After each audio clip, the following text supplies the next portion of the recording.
Pues convivir con Marta realmente es uno de los mejores placeres que puede tener un ser humano, yo creo, porque es una mujer que está llena de grandes experiencias, que le tocó enfrentarse a una sociedad muy compleja en un periodo de vida muy interesante que le tocó, y realmente es una persona con la que aprendes todos los días por cada plática, por cada consejo, por cada mensaje, por cada una de las vivencias que ella te va platicando y que te va relatando y que te va haciendo cómplice y partícipe de todo lo que le ha tocado vivir. Entonces, convivir con ella es una bendición para mi vida.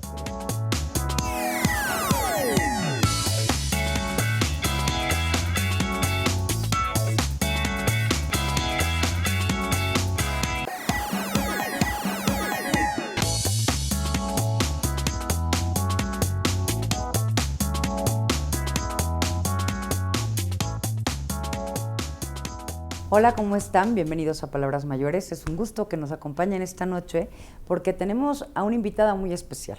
Está con nosotros Marta Reyes Espíndola, que, bueno, me topé con este disco, con estos dos discos. Este que es Marta Reyes Espíndola, que es El espejo de mi vida, y este que es el que me atrajo inmediatamente, porque se llama La felicidad después de los 80 años. Y yo me pregunto, después de los 80 años, habemos gente que luego la andamos buscando a los 20, a los 30, a los 40 y luego nunca la encontramos. Bienvenida. Gracias por estar aquí. Gracias a ti por invitarme. Palabras mayores, primero, todo lo que ha hecho de su vida que iremos ahorita platicando, pero ¿de dónde sale este título de La felicidad después de los 80 años? Porque yo llegué a esta edad, que ahora son 90, comparada con mucha gente, yo era una mujer feliz, no tenía de qué quejarme. Ajá. Era millonaria porque no deseaba nada, todo lo tenía, ajá, dentro de las limitaciones de lo que yo sabía que podía tener. Uh-huh. Nunca aspiré a tener más de lo que tengo, con ello soy completamente feliz. Tengo 3 maravillosos hijos, y todavía puedo estar aquí platicando, entonces no veo por qué no pueda ser feliz. Y además platicando muy bien, y además pues, con todo este recuento porque me decía ahorita que nos sentamos, que es como un café, Es una íntimo. Plática de café en realidad.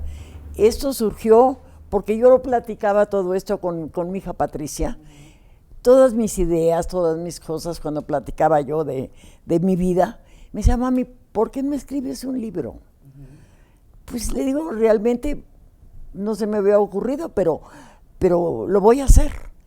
Y también me lo puse como una tarea para tener algo en que usar la mente, porque para mí llegué a la conclusión después de todos estos años que todo el ser humano no usa la maravillosa cosa que tenemos, que es la mente. Uh-huh. La mente te da todo. Te da la felicidad, te da la angustia, pero también te la quita. Uh-huh. Entonces dije, me parece maravilloso. Entonces el recordar también me ayudaba mucho. A la hora que me voy a vivir a Cuernavaca a los 70 años, me fui porque ya México me parecía demasiada gente, mis hijos se habían casado, mis papás se habían muerto, ya casi no tenía familia, y decidí. Fui a ver a una amiga mía a Cuernavaca, que ya tenía tiempo de vivir allá, y dije, bueno, pero esto es la ciudad de la eterna primavera y maravillosa. Me encontré con amigas que había estado conmigo en la escuela. Pero ¿cómo toma esas decisiones? ¿Cómo además? Vamos a empezar porque en esta amena plática de café, que se escucha además, primero cuenta que tomó la difícil decisión de divorciarse, sí, en una época en la que era completo tabú. Completo tabú, ajá, sí. Prohibición. ¿Cómo es que toma esta decisión? Porque ya nos está platicando de Cuernavaca cuando tiene 70 años, y se ve que ya el carácter lo traía desde siempre. Ajá. De nadie. Ajá. No compaginamos mi marido y yo. Uh-huh. Entonces, como todo el mundo estaba en contra, tanto su familia de él como la mía, y la que tomó la decisión fui yo, pues yo fui la marcada, yo fui la borrega negra de Sí, de que había tomado esa decisión, pero es a lo que me refiero con que me contara de la decisión, es que siendo en una época tan restringido y tan mal visto, y además ya con 3 hijos, ¿Y usted Ahora qué? te voy a decir la verdad. ¿Cómo se toma? ¿De dónde saca esas fuerzas para hacerlo? Yo pienso en análisis de mi vida que fue una inconsciencia de mi parte, absoluta. Porque me salí de mi casa con mis 3 mijitos pensando que me iban a mandar mi dinero al buró, como me lo ponían, y resultó que no. Ajá. Entonces, yo no sabía trabajar. Entonces empecé desde ayudante de un dentista, un amigo mío dentista que me dijo, vente y yo te hago dentista. Yo te echo la mano, claro. Bueno, pero yo odiaba el dentista, me daba terror. Entonces yo decía, bueno, ¿qué voy a hacer? Ajá. Si los pobres señores se están quejando, ¿no? Ajá. Te digo, los apapachaba como si fueran mis hijos. No le va a doler, señor. Ahorita vamos, póngase tranquilo. No, es que me duele muchísimo. No, ahorita se le quita. Ajá. Bueno, estuve un tiempo ahí. Después estuve en una mueblería, después estuve en una agencia de fomento coches, económico, no Ah, era ya, como una agencia secretaría. que era de inversiones extranjeras. Entonces, pues ahí quedé muy bien porque yo recibía a las esposas de los que venían a invertir y luego íbamos nosotros también a viajar a los lugares. Entonces, esa fue una época muy bonita de mi vida, porque me volví, pues, viajera. ¿Pero qué cambió entonces de además de tomar esa decisión que fue sumamente difícil, de salir a enfrentarse a un mundo que no conocía como tal y además darse cuenta que sí podía? Pues es que no podía. Pues sí. Eso fue lo grave. ¿Cómo? Es que yo digo que era una inconsciencia y decidí usar máscaras para usar en la vida, para que nadie me volviera a herir, nadie me dijera nada. Y que nadie se diera cuenta. Era dentista y tenía mi máscara de dentista. Ok. Era una vendedora, porque también estuve en una tienda en el Hotel María Isabel de muebles coloniales. Ajá. Entonces, era vendedora, Entonces, pero doctor, siempre en lugares donde pudiera yo tener una cercanía con mis hijos. que pudiera verlos. Por no ejemplo, descuidarlos. a Patricia, mi hija, era chiquita, se dormía en la tienda encima de los tapetes que vendíamos, mientras yo iba a descansar 5 minutos a tomarme un café. Ok. Digo, Pero estaba ahí con ella, estaba al mis pendiente hijos de siempre, ella. Ajá. siempre estuvieron junto conmigo. O sea que era una familia de guerreros. Y todos se los ponía yo muy bonitos. Hasta ellos, que eran lo más maravilloso que podía ser, eran los más bonitos, los más inteligentes, y con eso me iba yo también me creía muy inteligente, porque si no, ¿qué hacía? Llegaba a la casa y me doblaba, por supuesto. Y pues, ¿cómo explicarles que no había dinero? Ajá. Entonces, tuve la suerte de volverme salvaje, como lo digo en mi audiolibro. Ajá. Pues me iba al Monte de Piedad a empeñar las cosas. La felicidad. ¿Qué es La felicidad es la mente. Tú eres feliz con tu mente, tú manejas las cosas negativas, las conviertes en positivas. Las cosas negativas, también la mente te ayuda a cambiarlas o a no pensar en ellas. Y si tú no eres positiva, y sobre todo aprendí a quererme a mí misma, que había querido siempre a otros sin pensar en mí. Todo esto lo hice en Cuernavaca. Ya muchos Ya años a los después. 70 años, que es cuando me dedico Ya a muchos eso. años después. ¿Por qué tenía esa actitud? Pues por eso, porque tenía yo que demostrarme a mí misma que yo valía, porque si no, no me lo iban a decir. Pero esto es una vez que, digo, si nos vamos al siguiente, digamos, al siguiente nombre, esto ya es una vez que ya había pasado por la jubilación.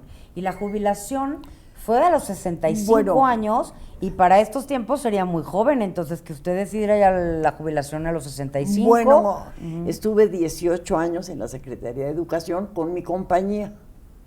Me fue estupendamente bien. Haciendo estas adaptaciones. Entonces también de ahí surge esa profesión de escribir, para lo cual su hija Patricia le recomienda que escriba esto. Que me gustaba cuando era soltera, escribir poemas y cartas de amor para mis amigas, siempre me daban muy buen resultado. Una consiguió hasta marido. Con las cartas de Con amor las cartas de amor escribía que usted yo en nombre escribía, de ellas. Claro, sí. Ok. Entonces, eso siempre me gustó escribir. Ajá. Entonces, eso fue lo que me salvó, porque todas las demás cosas que te platico no tenían nada que ver conmigo. Era nada más para sobrevivir y para tener un ingreso y para... Pero ya a la hora de que me empezaron a aceptar mis trabajos de mis adaptación. trabajos de adaptación, ya después escribí mis propias obras, después trabajé para la ciudad con Camacho Solís. Ajá. Y para la publicidad de la alimentación, de la cartilla de vacunación, para la atmósfera, todo. Todos los temas. Todos los temas, y los hacía en teatro. Yo escribía las obras y hasta la fecha siguen poniéndose mis obras. Y eso ya le gustó mucho. ¿Por qué se retiró entonces? Porque me cansé. Y porque mi hijo se quedó casi con el trabajo. Entonces yo dije, bueno, voy a descansar. Tuve la suerte de sacarme la lotería, ¿cómo la ves? ¿De verdad? De verdad. Ajá. Entonces, pues ya la necesidad no era tan grave. Entonces, de ahí ya me retiro y me doy cuenta de todo lo que había hecho, el trabajo que había pasado, cómo pasaba yo las angustias.